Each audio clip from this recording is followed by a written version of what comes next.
How to delete Monopoly Go account. This tutorial will guide you through the process of deleting your Monopoly Go account. If you're looking to permanently close your account for any reason, follow these easy steps to ensure your data is removed and your account is no longer active. So let's get started. So first, open the Monopoly Go app.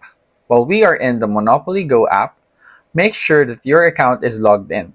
As you can see, mine is already logged in. If your account is logged in, tap the Menu tab, which is located at the top right of the screen with three horizontal lines icon.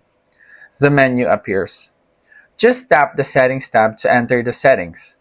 While we are in the Settings tab, tap the Manage Account button to manage your account.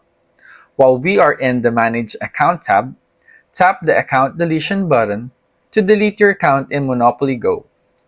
Deleting your Monopoly Go account is a straightforward process that involves accessing your account settings and confirming your decision. Remember to take necessary precautions regarding your data before proceeding with the deletion. If you have any questions or need further assistance, consider checking the support resources provided by the game.